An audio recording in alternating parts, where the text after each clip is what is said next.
All right, let's move on. Before we get to It's Twitch's, sad. before we get to Twitch sexism and favoritism, hashtag Twitch respond by Gideon, we're gonna watch a short video that sparked this original video that Gideon is kind of riding on a little bit by a big YouTuber whose name is CoryxKenshin. Okay, for those of you who don't know, CoryxKenshin is a black content creator. He's a black YouTuber. He's pretty big. He's got 14.1 million subscribers.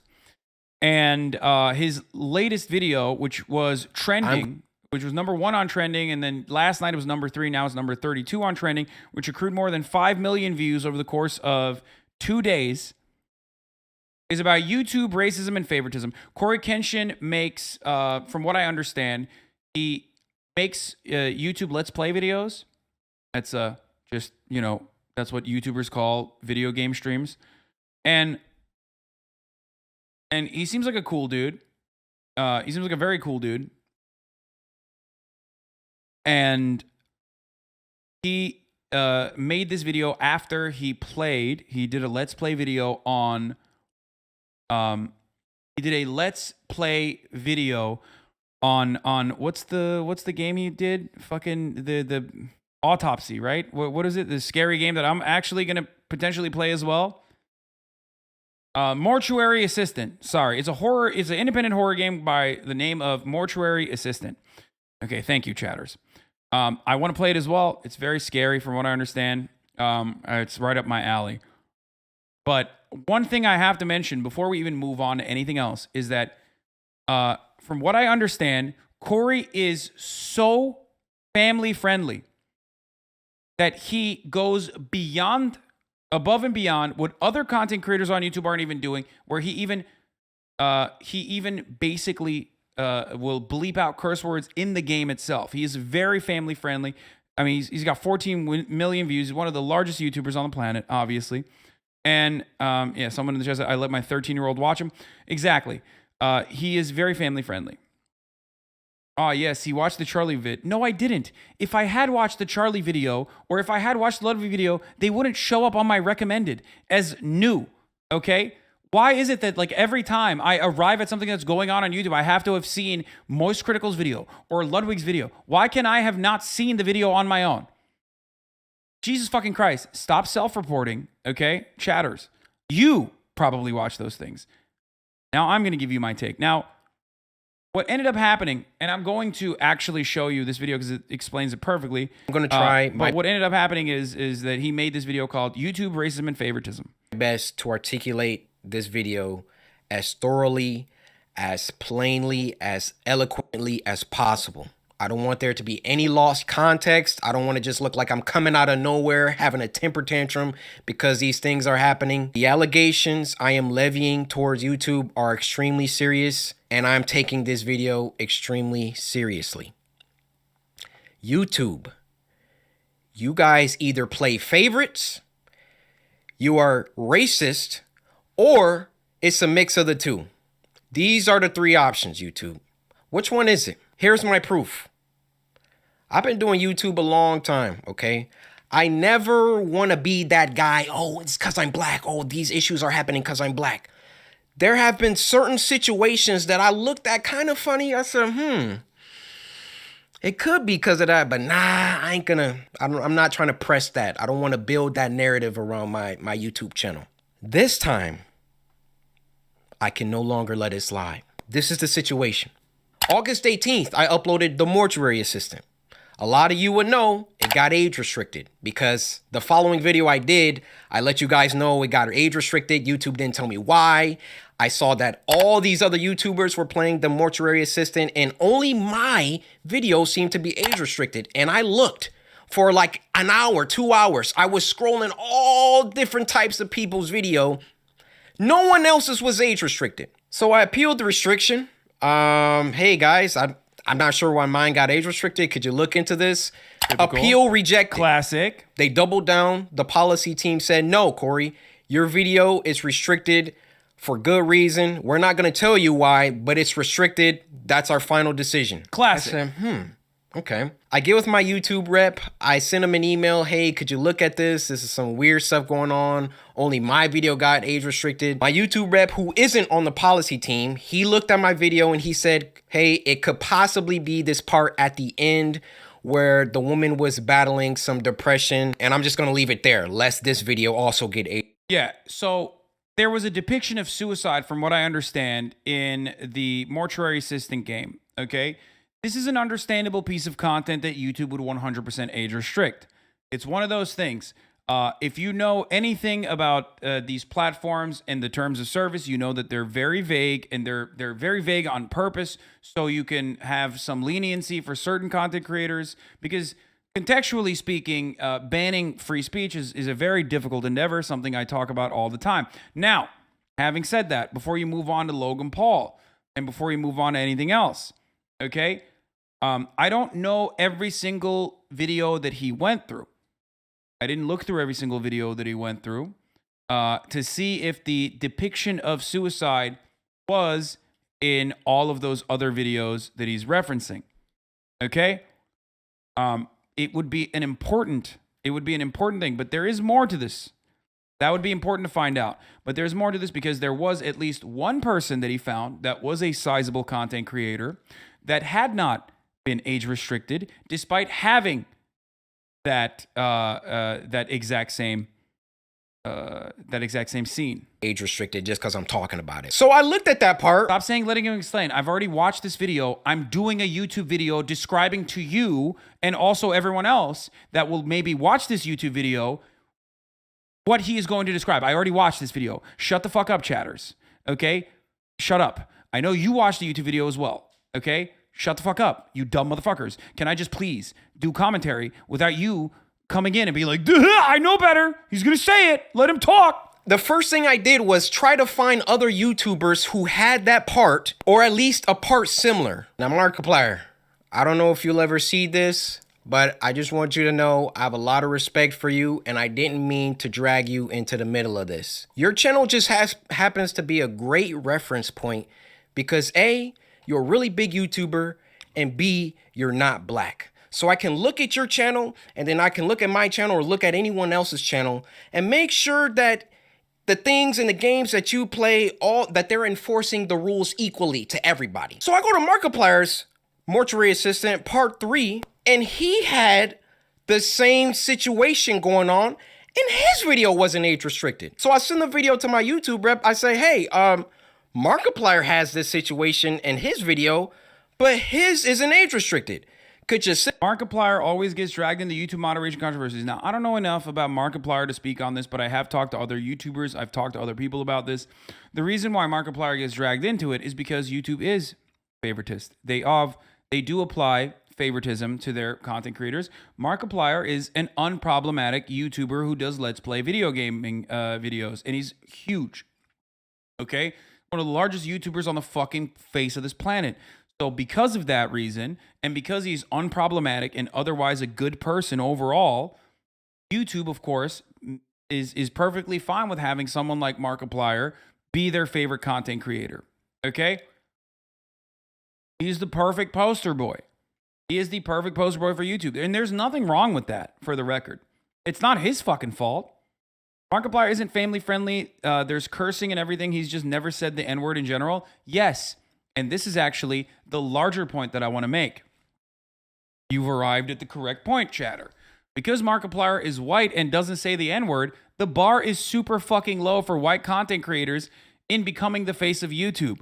Because there's plenty of other large YouTube content creators who are white who have said the N-word, okay? So that's the point. And YouTube itself, and I'm jumping from point to point here, but Markiplier's YouTube video is not age restricted. They come back to Cory and they say, "Oh, my bad," after he basically makes this call out. And sorry, he's Asian. He's not white. Sorry, he's white passing, but he's not black. The point is he's not black. Shut the fuck up. Anyway. Don't come up my ass. I don't have a problem with Markiplier. I think Markiplier is great. I'm explaining the video because I'm going to move on. I'm going to give you my commentary on the situation. Okay?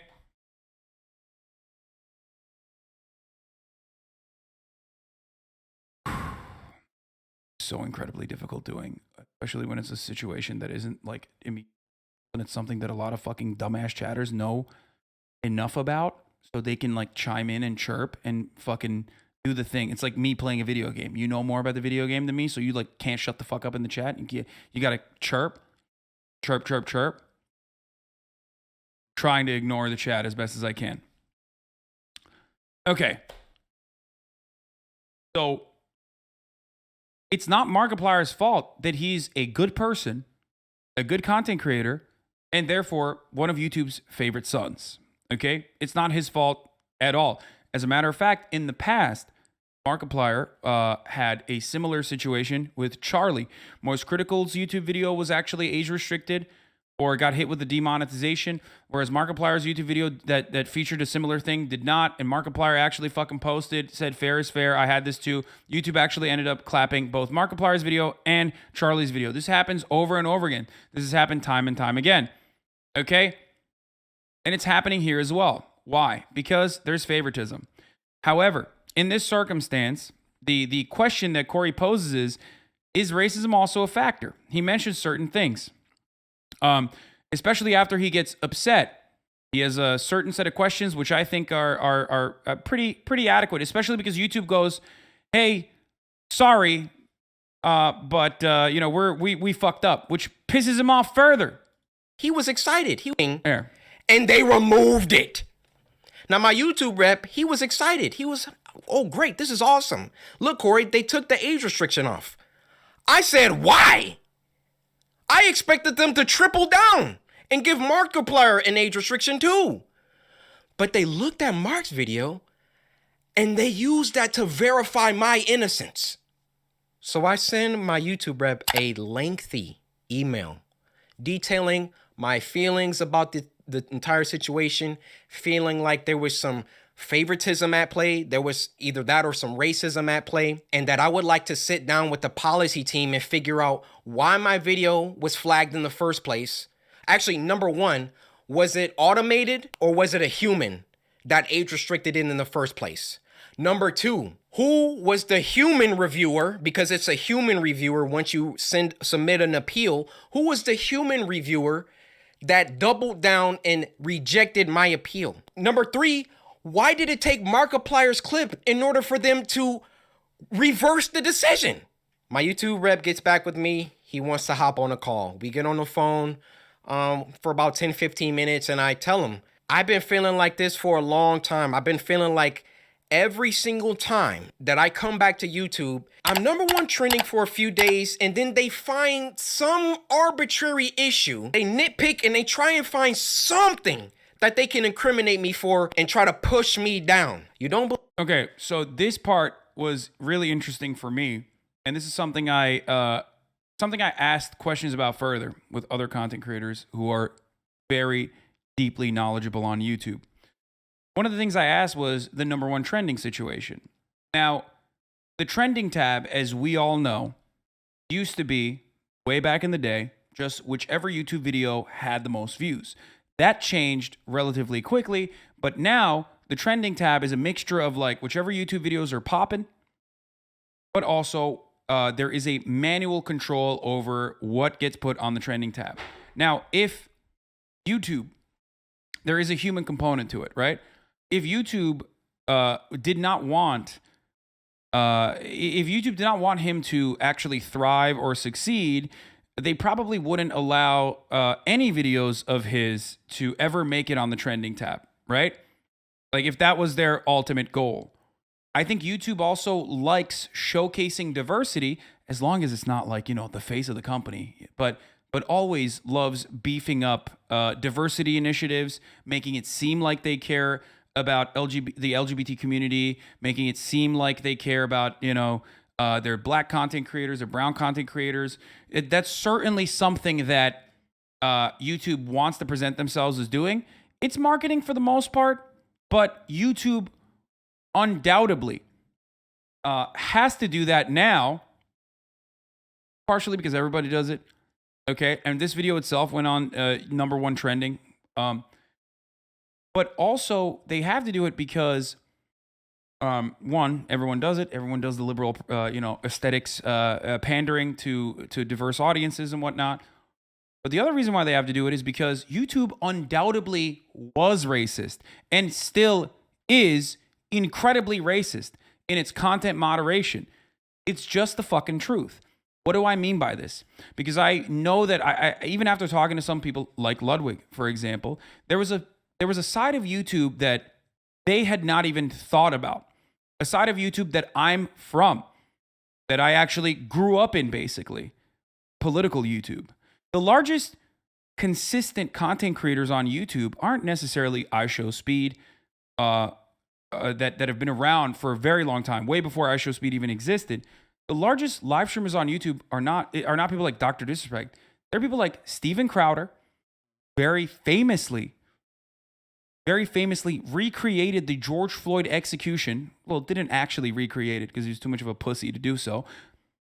And Tim Pool, who was, the classic 50 state landslide Donald Trump's going to win guy. And Ben Shapiro. And before that, Joe Rogan. These are guys that blew the fuck up over the course of the past 10 years, alongside YouTube gaining more prominence.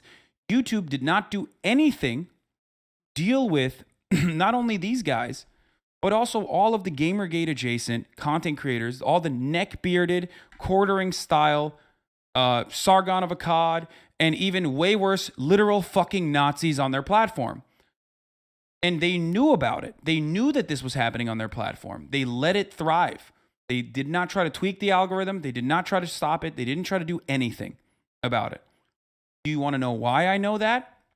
Because I was working with YouTube and Google at the time when I was at the Young Turks. And every time I interacted with any Google employee or any YouTube employee, this was the number one thing I brought up. It was such a gigantic problem for the past fucking 10 years almost on YouTube that I brought it up all the fucking time. Now, things have gotten better. Things have gotten better on YouTube.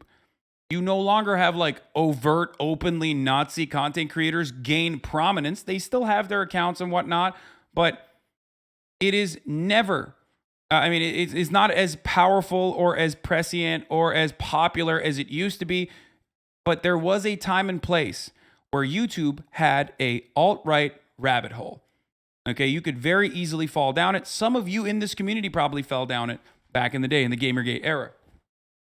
You have people like PewDiePie who themselves might have even fallen down that similar rabbit hole at a certain point in time. They would collaborate with people like Ben Shapiro, or even in certain instances end up promoting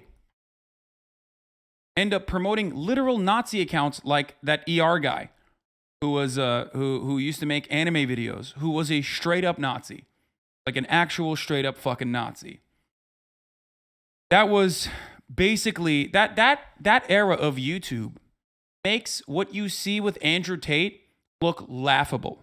That era of YouTube might have played a fundamental role in the Unite the Right rally, having as many people in attendance as it did, the first one. Okay? Straight up. Lauren Southern. Baked Alaska. Not as much. Sargon of Akkad. All of these content creators, and every single one of them, JonTron. Every single one of these content creators, ranging from, oh, I don't really understand this sort of thing, to like straight up Nazis. Okay? Paul Joseph Watson. Okay? Alex fucking Jones, Stefan Molyneux. Joe Rogan gave platforms to these people like Milo Yiannopoulos. Okay? Notch. These people all blew the fuck up and normalized white supremacist values, white supremacist attitudes. They aligned themselves with white supremacists, and it was a killing. Okay? It was a straight up killing for them. They destroyed it. They were doing so goddamn well for a very, very long time. A platform that is not racist would 1,000,000% turn around and deal with that shit immediately. But YouTube turned a blind eye to it because it was growing as a platform and it wanted to keep growing as a platform. And for that reason, they didn't care enough. that negligence is still racist. Okay? When you have that level of awesome power and you don't do anything about it and you abdicate your responsibility, okay? That's it. You're not doing a good job. You are still participating in racist outcomes. Why is JonTron bad? A lot of people don't know this. JonTron was another person who was in the alt-right rabbit hole. I think he still is probably. I don't really care because he's kind of irrelevant. But yes, JonTron was very much one of those fucking dudes. Like very, very racist. He even had, he even went so far as to say just completely made up shit. Like rich black people do more crime than poor white people. Like he was just trying, he was one of those types of racists. Okay? When you're a platform like YouTube, you have a certain set of responsibilities. When you see the generation, the next generation, the upcoming generation turn straight up right wing and have like some of your top content creators in the space, in the essayist space, collaborate with some of the top content creators on the platform itself, are 2 degrees removed from like literal fucking neo-Nazis, like Lauren Southern went and worked with actual out and about neo-Nazi groups like Identity Europa to try to stop migrant ships from coming into Europe, like physically stop a treacherous trip for said migrants on fucking pontoons and shit that is already deadly. Okay?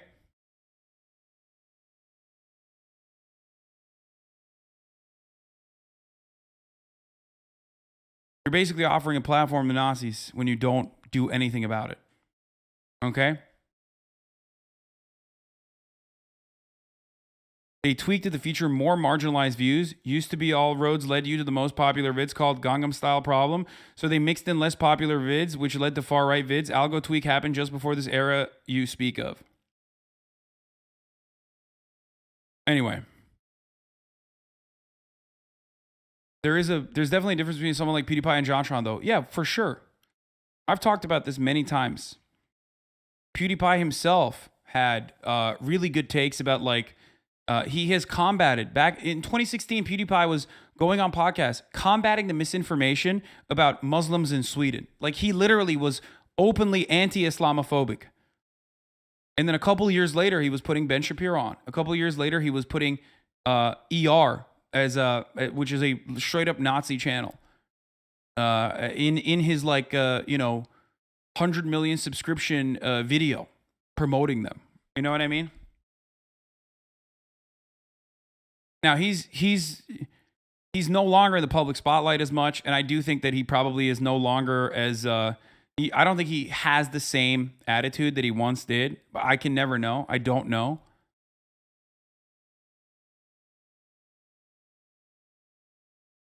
But yes, for those reasons, and for not using, for not adequately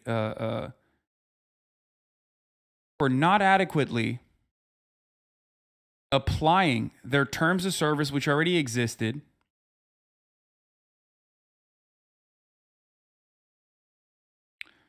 YouTube was behaving in a racist way.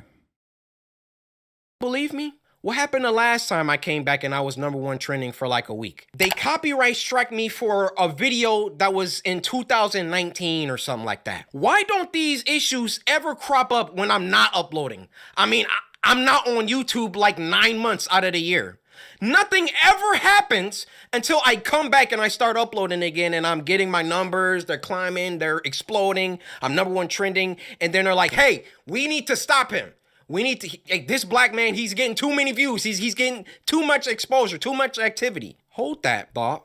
Let's get back to the current situation. So my YouTube rep assures me he's going to continue this dialogue with the policy team and try to get some answers to those 3 questions that I had. So another day, another 2 days go by, and what do you know? They re-age restricted the video. They re-age restricted the video. I say, no way did they do that. I go to Markiplier's video now, and now his video is age restricted. They got caught with their pants down. They got called out, and then they had to go back and say, oh, whoa, okay. We see the narrative that he's kind of pushing here. We need to take some steps back. We need to just age restrict them both and be done with it. You thought that I wasn't gonna like talk about this, make a video about it? You realize how bad this looks for you, YouTube.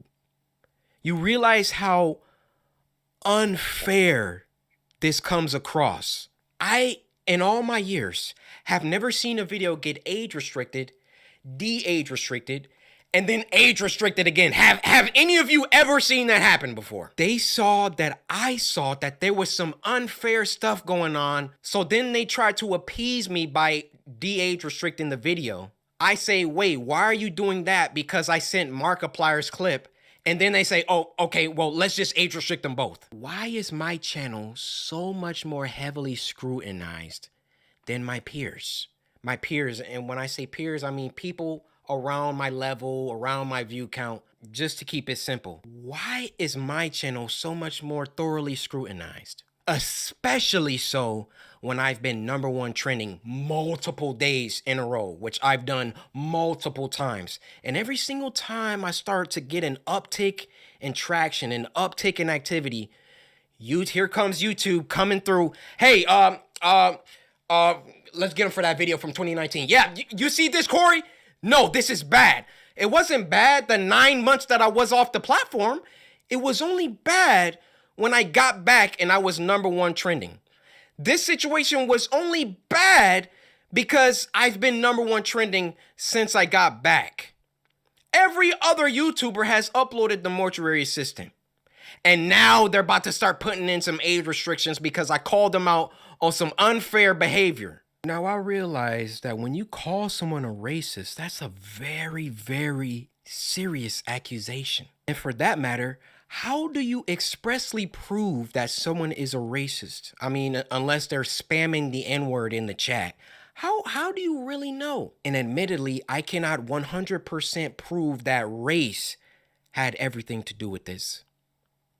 But I can tell you the people on that policy team, those shadow people that are anonymous and get to enact their will however they see fit. How can we be sure that they take a black person's video and a white person's video, and it can be the same exact video, and they restrict the black person's video, but not the white person's video? I feel I've been mistreated for a long time. I mean, even when we hit 10 million subscribers and I was supposed to get my diamond play button and there was no correspondence. These situations always coincide with an uptick of growth. And it always just comes off like we can't let this black guy get too high up. I mean, if I'm wrong, I'm wrong. I'm telling you, that's how it comes off. I don't see any other YouTuber that gets #1 trending many times and then all of a sudden they're getting age restricted and they're getting copyright strikes and all of that. If I'm wrong, I'm wrong. Point them out. I want to see them. I'll retract this entire video. I'll make a public apology to YouTube. I have no problem. My dad taught me if you make a mistake, be a man and address it and apologize. I will do that, no problem. But to me, you know what it comes off? It comes off whenever CoryxKenshin starts doing some crazy numbers or getting on trending too much. We got to find something. So here's one thing I will say about this. I already think YouTube definitely turned a blind eye to racism, which is racist in and of itself. You can only do that if you don't give a shit because you don't care about the lasting impact that like white supremacy running rampant on your platform will have. However, in this circumstance, I think YouTube is more so on the side of favoritism. And with respect to the delicate matter of handling a very prominent black content creator's channel, I don't think that they provide the adequate measures that they probably should be. If you truly do want to address specific biases, one thing that you have to do in a situation like this is understand that if you're a black content creator on a platform where there's a lot of fucking racist teenagers on, you have to you have to understand that like every single time he uploads, there's going to be a much larger wave of people that are reporting his channel. There's going to be a much larger wave of people that are probably going to look to take him down. I don't think it's YouTube itself that sees that he's popping off and decide we got to take him down a peg. Because if that was the case, they wouldn't put him on the trending tab to begin with. Remember, because the trending tab is, to a certain degree, manually controlled. So I think what a lot of moderation teams don't understand is that when you are a controversial figure, like me, even though I am white, or a black figure, which is unfortunately in an otherwise racist environment considered to be controversial when it's not, there is a significant, there's a very delicate way of dealing with those affairs. And I think when you don't have enough black people in your moderation team, or when you don't listen to black content creators that are getting unfairly targeted, for example, and then you don't create an adequate response mechanism to dealing with the sea of ridiculous and unfair reports that black content creators get. Okay? That is a lighter form of racism. It's just like negligence. A systematic blind spot that many corporations have. So that's where I think this problem comes from. I don't think it's YouTube like purposely moving chess pieces around in this nefarious way, but white supremacy is insidious. It is such a core, such a fundamental part of American existence that people don't even recognize when they are behaving in a manner that is consistent with white supremacy, right? It's very difficult to tackle. Not to get all Ibram Kendi here, but that is the truth. And a lot of these people spend a fuckload of time on the internet. The people that will do false reports and things like that. The people that would genuinely not want a black content creator to thrive on the platform. And those people know how to game the system very well. So that's what I think in this situation. But I do hope that he keeps uploading his videos. I think he's doing, seems great. We got to get him for something. He's got to have done something. I mean, I bleep out cuss words in video games. Like, I literally... The 9-month copyright strike comes from that. I don't think it's like YouTube itself implementing that. It's YouTube more so letting his account get kind of fucked over. You see what I'm saying? Because they don't even understand what the measures that you need to take are, how delicate these kind of matters can be, how much more vigilant you need to be when dealing with larger black content creators, especially. Literally, this is the YouTuber that you want to have smoke with and have problems with. I believe there is some racism involved within the policy team, and YouTube in general really doesn't care about black people like that. They got their favorite creators. You know, yeah, it's like how you always get VOD banned in Germany. It's just psycho haters abusing report systems. Exactly. That's a great point. NetzDG is the German hate speech law. A lot of the fucking same weirdos that would that violate hate speech laws regularly and don't like my attitude and don't like my ideology will use and abuse the hate speech laws in Germany to get my VODs region locked regularly. They try it every day. Every day I get NetzDG reported. Some days it doesn't hit. Other days it does. The difference is someone like Markiplier is probably not going to get the same level of scrutiny that a black content creator is getting to begin with. Like the predisposition, the built-in like resentment that white supremacists will have with someone like a popular black content creator. And then secondarily, even if he did, because YouTube is is more delicate and more careful with their largest content creators who they say as who they see as the face of YouTube. Which, by the way, Markiplier has nothing to do with this. Okay, so don't fucking don't think like I am saying that he's bad or something. I'm not. I'm not at all. Okay. And after this, I will talk about Gideon's situation as well. But even if he did get like a lot of, a lot of reports or whatever, YouTube would probably deal with it more delicately. Log out of YouTube. Log out and go to YouTube. You'll see the people on the front page every single day. You'll see the favorites. Count how many are black. Count how many are of people of color. So then what does YouTube try and do? They try and peddle YouTube black. They try and give us a spotlight. And do you know how condescending and patronizing that is? Oh, he literally brought it up. Okay.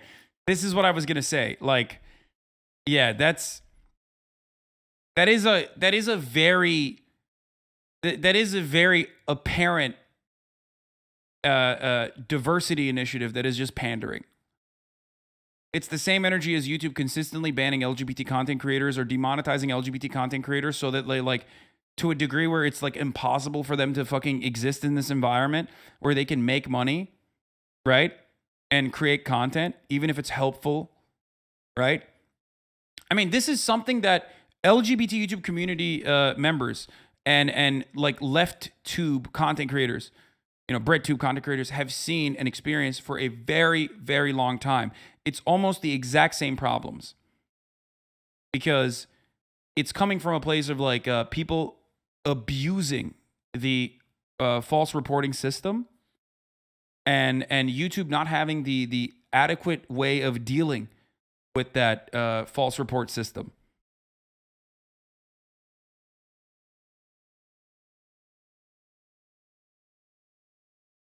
Oh, yeah, let's give a spotlight to these black creators because we're all about diversity. All this communicates is black people aren't good enough on their own skill, on their own merits, on their own talent. So we got to give them a spotlight. We got to come down and raise them up so they can get some spotlight action. Well, how about you save all that YouTube black, all that fake patronage, all that fake pandering that you guys do.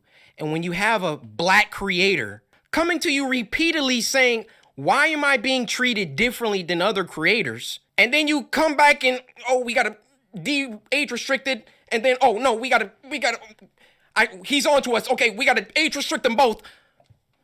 Fake! It's fake. That's what it is. I am deeply sorry that this came off as a rant. In the beginning, I wanted to keep my emotions out of it. I wanted to stay logical, stay on the things that I could prove. I gave you the facts, but it also turned into me venting the emotions that I've had built up around YouTube.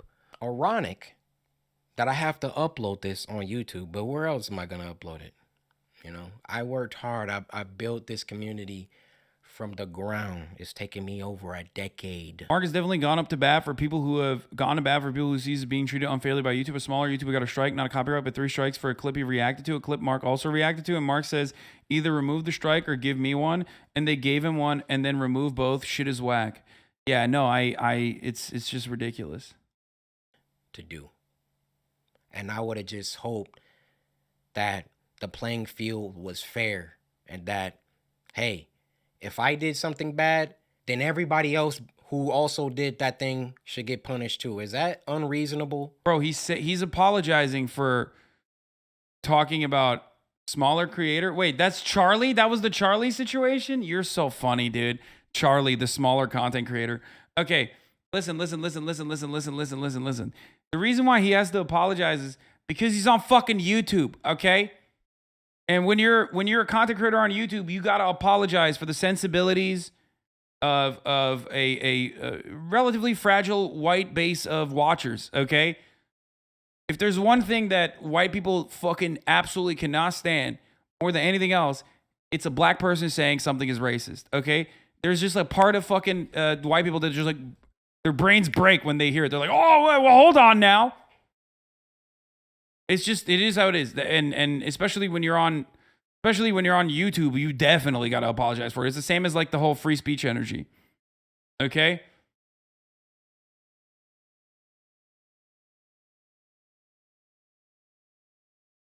It's like us telling you something is ableist. Yeah, exactly. Because I am one. I have no problem being punished. I have no problem if I break a rule that I get punished for it and I learn. But when you start like, when it's targeted, when you're doing things only because I'm like getting bigger, or I don't know how it always seems to coincide with that situation, but that's just what it is. Now, if Yeah, my I don't think it's a YouTube grand channel gets conspiracy. shadow banned, or they like, you know, they start like, white supremacy, much like capitalism, is built into our everyday existence in such a permanent way that when people are behaving in ways that are consistent with the oppression associated with capitalism or white supremacy, they don't even recognize they're doing it half the fucking time. It's a blind spot that a lot of people have, which is part of the reason why it's not like this insidious conspiracy to undermine his channel. It's more so not effectively preventing other people from coming in and trying to ruin his image or trying to fucking destroy him because they just don't see it. They don't understand it. They don't understand what it takes to grow in this field as a black content creator. I think that's what it is. Yeah. not sending my videos out to my subscribers, or you know, a couple months from now, y'all just stop seeing my videos. We know why. We know why. I mean, those shadows behind the scenes, they control it all. They control all of it. If they don't want my channel, they could terminate it right now. They could hide my videos. They could shadow ban me, not send my videos out to anybody. That's True. why I thought long and hard before I recorded this. But as one of the biggest black creators on the platform, I want you to hear it from my mouth that there is some shady business going on behind the scenes at YouTube. So I think it's a decent video. It's a really good video. I understand his frustrations for sure. Andreas Streeter says, my favorite take on this type of thing is that white entertainers are allowed to be unique and break molds, but black entertainers are expected, knowingly or unknowingly, fit a small range of preconceived archetypes. Yes. Which, in a weird way, kind of also falls in line with this video.